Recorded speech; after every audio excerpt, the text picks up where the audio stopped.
இன்னைக்கு வீடியோவில் நம்ம தீபாவளி ரெசிபியில் ஓமப்பொடி செய்ய போகிறோம். இது ரொம்ப ரொம்ப ஈஸி. வெறும் கடலை மாவு வச்சு இந்த ரெசிபி செய்வாங்க. ஆனால் நம்ம இன்னும் 2 மாவு சேர்த்து ரொம்ப சூப்பராக கிறிஸ்பியாக டேஸ்டியாக பண்ண போகிறோம்.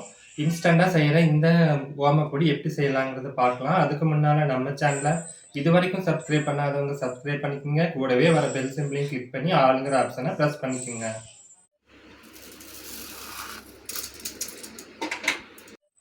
வணக்கம், என் பேர் Jayapal Raju. Welcome to Mettur multi craft channel. First இந்த ரெசிபி பண்ணுறதுக்கு ஒரு மிக்சி ஜாரில் 2 ஸ்பூன் அளவுக்கு ஓமம் சேர்த்துக்கலாம்.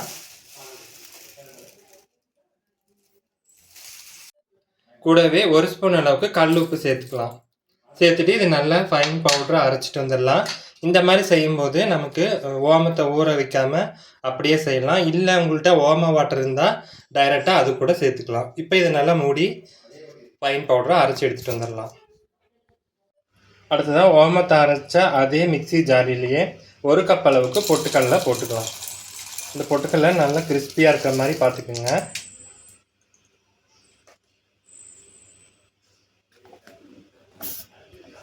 இப்போ நல்லா ஃபைன் பவுடரை அரைச்சி எடுத்துகிட்டு வந்துடலாம். அடுத்ததாக ஒரு மிக்சிங் பவுல் எடுத்துக்கலாம். அதில் நம்ம ஒரு ஜல்லடையை வச்சுட்டு அரைச்ச பொட்டுக்கடலை மாவை சேர்த்து நல்லா இதை ஜலிச்சு எடுத்துக்கலாம்.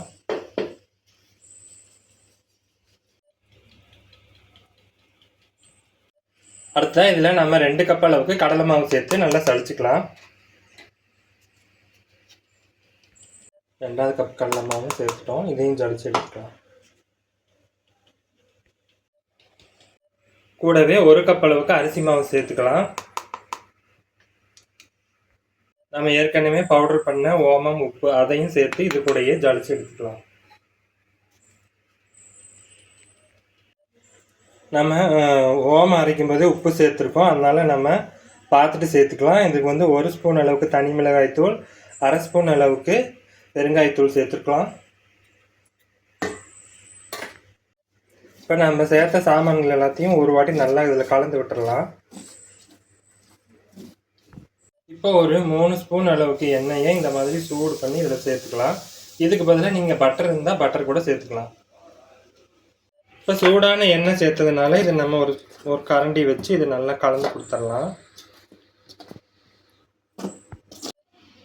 இப்போ பார்த்தீங்கன்னா நல்லா நம்ம சேர்த்த எண்ணெயெல்லாம் கலந்து கொடுத்தாச்சு. இப்போ பிடிச்சா பாருங்கள் நல்லா பிடிக்க வருது. இது நல்லா உதுத்துற மாதிரி வந்துடணும்.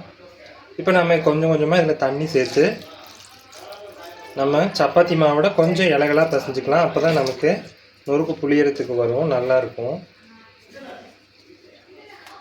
தண்ணி தெளித்து இதை நல்லா பிசைஞ்சு எடுத்துக்கலாம்.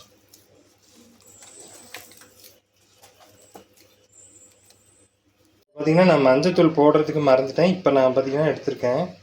இதை நல்லா கலந்து கொடுத்துடலாம். நான் முதல்லே சேர்த்துருக்கணும், மறந்துட்டேன். இப்போ தான் நான் சேர்க்குறேன் மஞ்சத்தூள்.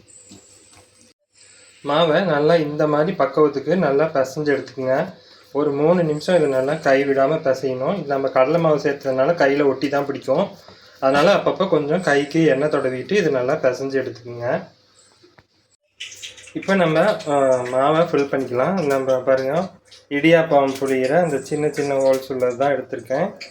இப்போ நம்ம மாவை கொஞ்சமாக எண்ணெய் தடவிட்டு ஒரு 3/4 திட்டத்துக்கு முறுக்கு நாளியில் ஒரு 3/4 பதத்துக்கு இருக்க மாதிரி போட்டுக்கலாம்.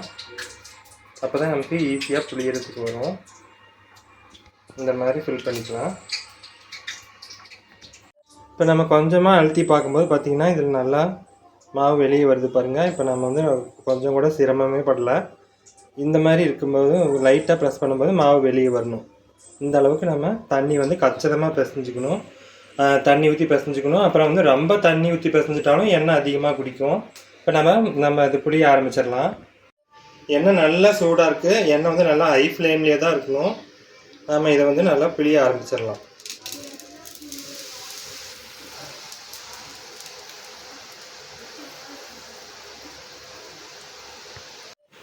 இப்போ நம்ம இன்னொரு பக்கமும் திருப்பி கொடுத்துடலாம்.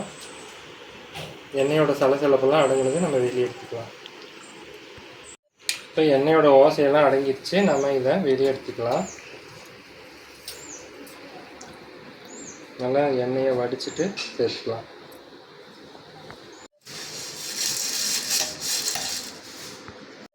இப்போ இதே மாதிரி நான் இன்னொன்றும் புழிஞ்சு காமிக்கிறேன். இப்படி வெளி பக்கமாக வந்து சுற்றி அப்புறமே தான் உள்ளே முடிக்கணும். கொஞ்சமாக கருவேப்பிலையை